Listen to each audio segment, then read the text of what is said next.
Good morning all. Myself Harish Kumar Dwivedi from Civil Engineering Department. My specialization in Water Resource Engineering and PhD pursuing. Today we will discuss about gravity dam in subject of design of hydraulic structure. Okay. Gravity dam. What do you mean by? Firstly, we will discuss about dam. What do you mean by dam? Dam is a masonry structure. Gravity dam is a masonry structure constructed between two narrow valleys. Got it? Dam की requirement क्यों होती है कि actually dam के multipurpose uses होते हैं. उसमें से एक टाइप है ग्रेविटी डैम, जो कि hydro electric power, fisheries, multipurpose, domestic supplies etcetera etcetera, है ना. तो अपन डिस्कस करेंगे ग्रेविटी डैम के बारे में.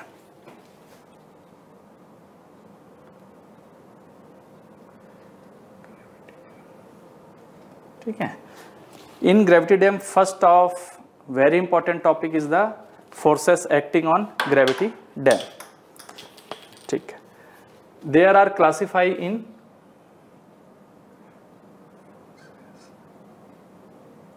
acting on gravity dam.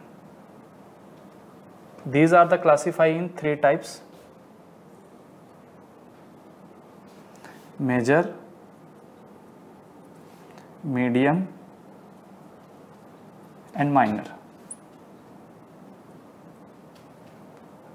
forces. ठीक है. अब इन major forces classified in three types: water pressure,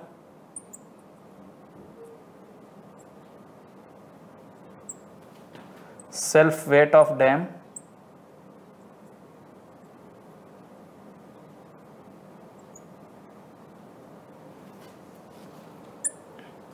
uplift pressure.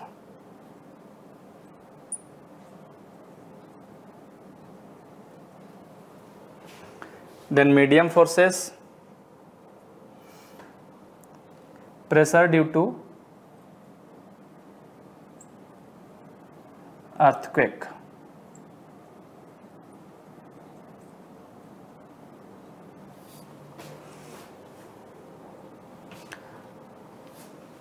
And minor forces are wind force,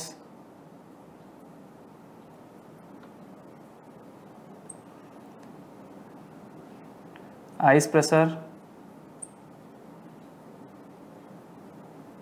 and silt pressure.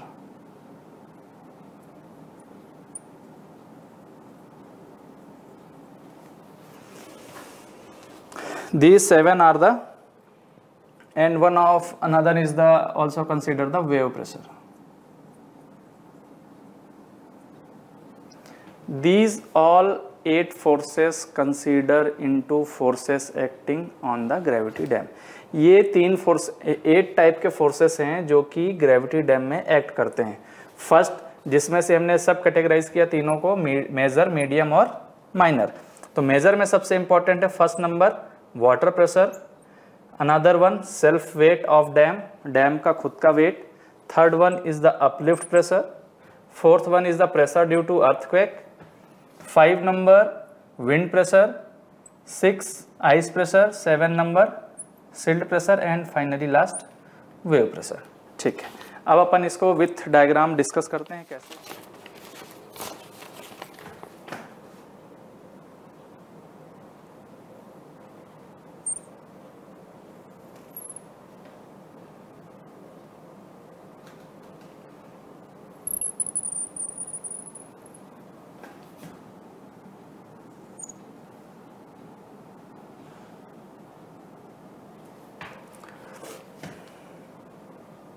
This is the CG of dam, that is W.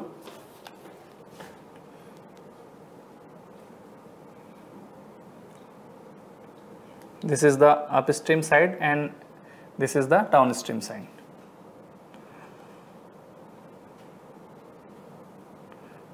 Total depth of water is capital H.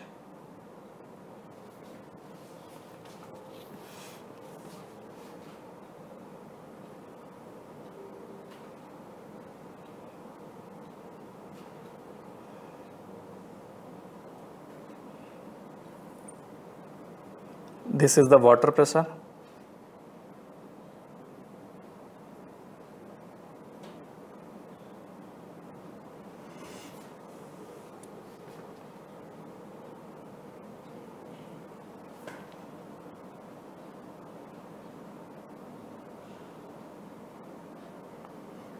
This is the silt pressure, S. This is PWH.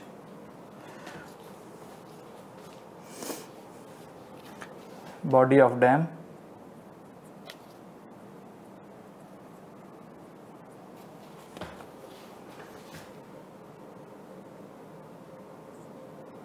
This is the inspection gallery.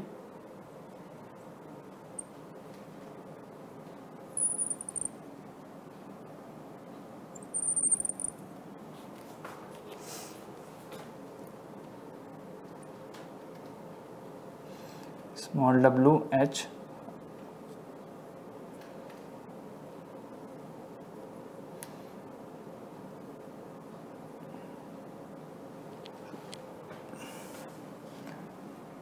Small w h dash, depth of water.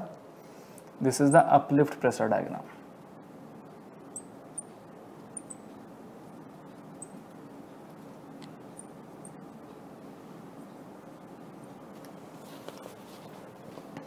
This equation is known as the W H dash plus 1 by 3 total depth of water and tailwater depth.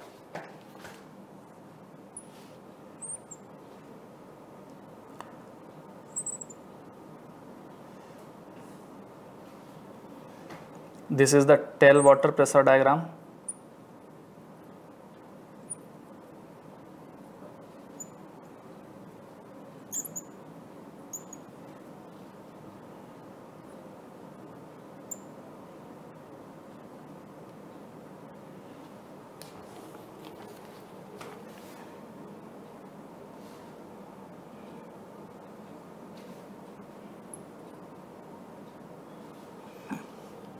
This is the hydrodynamic pressure. Hydrodynamic pressure. P. This is denoted by PE. This is the upstream side. This is the downstream side. We know very well this is the heel part of dam and this is the toe.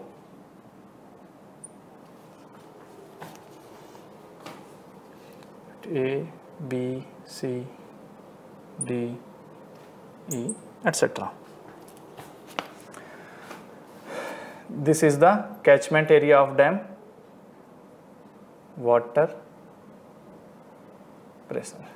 Its act on the dam horizontally. That is the PW.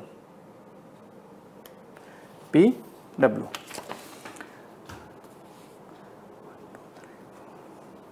ठीक, okay.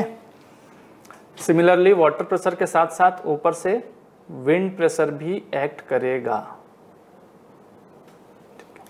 Suppose ये dam structure है, dam structure में अगर अपन बात करें up stream side की, तो up stream जो हमारा है that is the catchment area. Catchment area that means this is the store water with the behind the body of behind the dam structure या upstream side of dam.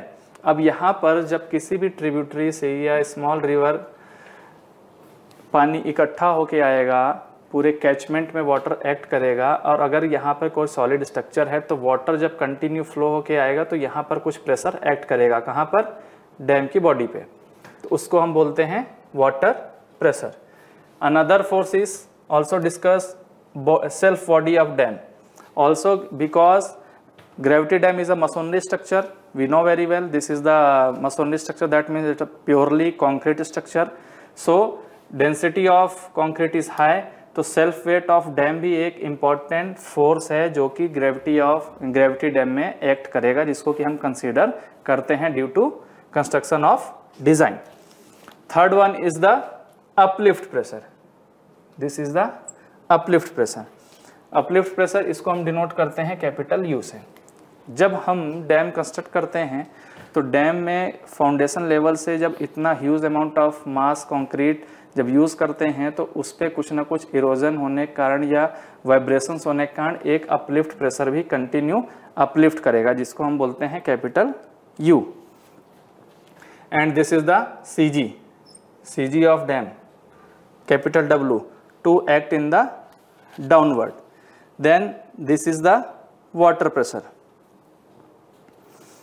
and this is the PS is the silt pressure. Silt pressure that means किसी भी tributary से जब पानी बह के हमारे catchment area तक आएगा या हमारे ग्रेविटी डैम तक आएगा तो उस पानी में ऑब्वियस है कि जब पानी कब बह के आएगा, रेनी सीजन में मोस्टली, है ना। अगर पेरेनियल रिवर नहीं है, perennial river you know very well, perennial river is a this river is called perennial river, that is called 24/7 flow, जिसमें 24 घंटे पानी रहता है या फ्लो होता है 365 दिन पूरे 12 महीने, उसको हम बोलते हैं पेरेनियल रिवर। गॉट इट, ठीक है। Apart of that silt pressure, किसी भी ट्रिब्यूटरी में जब पानी बह के हमारे डैम स्ट्रक्चर तक आएगा तो ऑब्वियस सी बात है कि जब पानी रेनी सीजन में आएगा तो उसमें सिल्ट पार्टिकल, सैंड, ये सारी चीज़ें उसके साथ आएंगी। और पानी जब यहाँ पे एक सॉलिड स्ट्रक्चर के पास टकराने के बाद पानी जब यहाँ रुकेगा तो एक टाइम पीरियड के बाद जो सिल्ट है वो सेटल डाउन होना स्टार्ट हो जाएगा और वो सिल्ट कुछ ऐसे इकट्ठा होता जाएगा, है ना। तो सिल्ट यहाँ पे इकट्ठा होगा तो ये भी एक प्रेशर कंटिन्यू एक्ट करेगा, जिसको हम बोलते हैं silt pressure. Then tail water pressure, down stream part of dam हम एक बकेट बनाते हैं। बकेट क्यों बनाते हैं? बकेट इसलिए बनाते हैं क्योंकि जब हमारी पानी, जब हम डैम का गेट ओपन करेंगे above the maximum water level, तो जब पानी हमारा नीचे आएगा तो डायरेक्ट हमारा स्ट्रक्चर कोलैप्स ना करे, इरोड ना करे, इसके लिए हम यहाँ पर एक बकेट बनाते हैं और वहाँ पे कंटिन्यू पानी थोड़ा सा फिल करके रखते हैं, जिसको हम बोलते हैं टेल वाटर।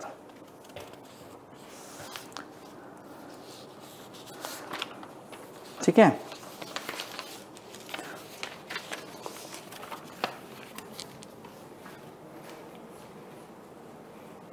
यहां तक कोई डाउट तो नहीं है किसी को? Okay. Water pressure of the dam, water pressure of one of the horizontal pressure, horizontal pressure act on dam, that is the P small w H is equal to square upon 2. This is act on the H/3 और CG of dam। कहाँ पर act करेगा horizontal pressure? CG of dam। And similarly अगर इसकी बात करें तो tell water height, अगर जो H डैश, आपको ध्यान होगा जो अपन ने टेल वाटर पे बनाया था, तो टेल वाटर पे यही प्रेशर क्या होगा? P W H dash is equal to W H dash square upon 2.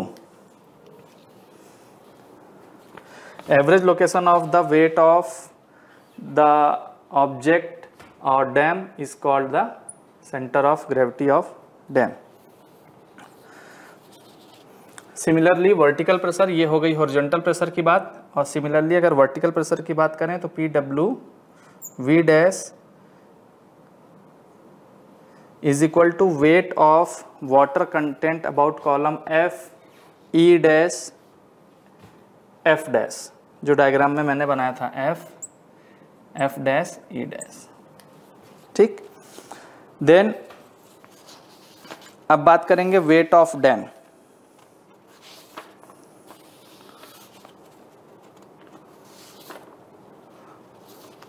Self weight of dam,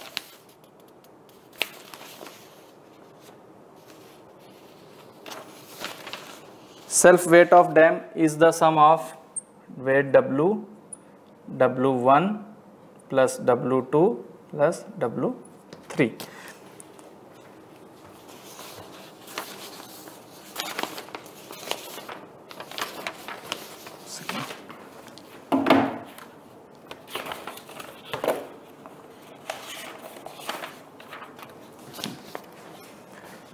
Suppose this is the our dam structure.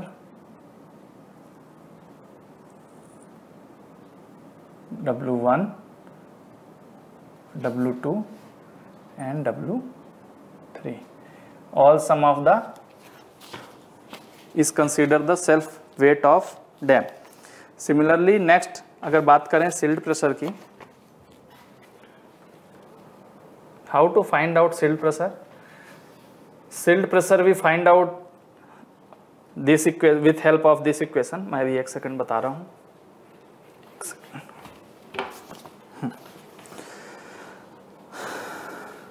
Silt pressure actually maximum times और 100 times कह सकते हैं up stream side में ही silt pressure act होगा, this side. P silt is equal to gamma saturate dot H2 H square into Ka factor upon 2. It acts only H by 3. H by 3 means from the base of H by 3 यहाँ ही silt pressure act करेगा maximum times या mostly times अपन कह सकते हैं. Then wave pressure. इस equation की हेल्प से अपन सिल्ट प्रेशर अगर मेजर करना हो कि हमारे रिजर्वायर या हमारे डैम में कितना है सिल्ट प्रेशर, तो वो अपन इस इक्वेशन की हेल्प से मेजर कर सकते हैं या फाइंड आउट कर सकते हैं. Next wave pressure.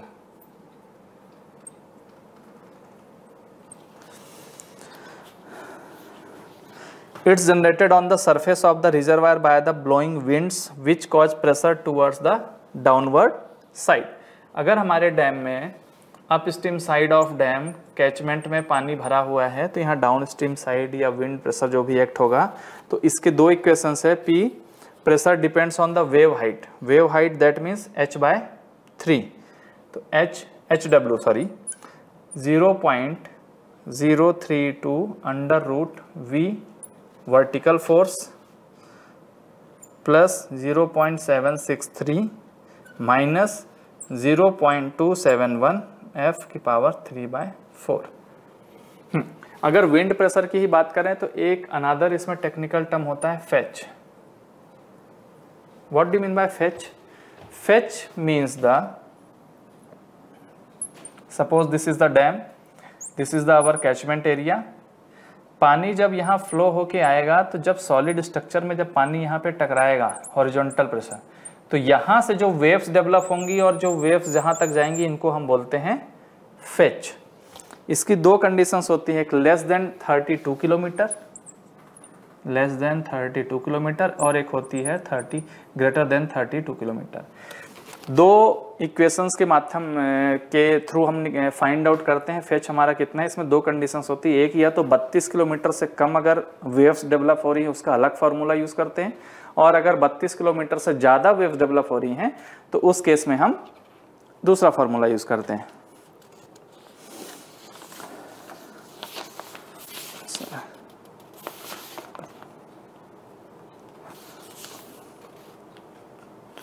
ठीक है. नेक्स्ट है ice pressure.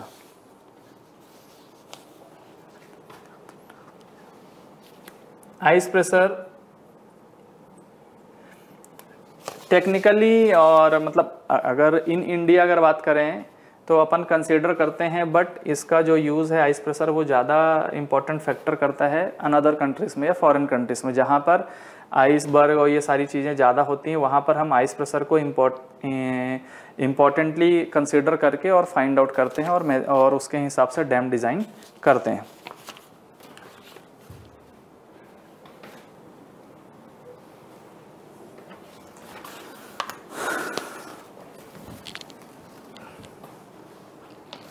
So this topic is all about the forces acting on gravity dam. जैसा कि अभी हमने देखा कि फोर्सेस ऑन ग्रेविटी डैम के बारे में अपन ने समझा. मेजरली 3 फोर्सेस एक्ट करते हैं, मेजर, मीडियम और माइनर. मेजर को हमने कैटेगराइज कर रखा है 3 टाइप के फोर्सेस में, फिर मीडियम फोर्स और माइनर फोर्सेस. इन सारे फोर्सेस या प्रेशर्स को अपन कंसीडर करके ही डैम डिज़ाइन करते हैं. ये सारे फैक्टर्स हम कंसीडर करते हैं with the construction of dam. अब डैम जब अपन डिज़ाइन करते हैं तो near about 100 years, last 100 years का रेन गेज का डेटा कंसिडर करते हैं और उसके हिसाब से हम डैम हाइट और अनदर वहाँ पर कैचमेंट रिजर्वायर कितना आ सकता है, वाटर लेवल कितना हो सकता है, ये सारी चीज़ें हम डिज़ाइन करते हैं। अब अगर बात करें अपन नेक्स्ट लेक्चर में तो galleries, elementary profile, practical profile, ये सारी चीज़ें अपन अगले लेक्चर में कंसिडर करेंगे। Thank you so much.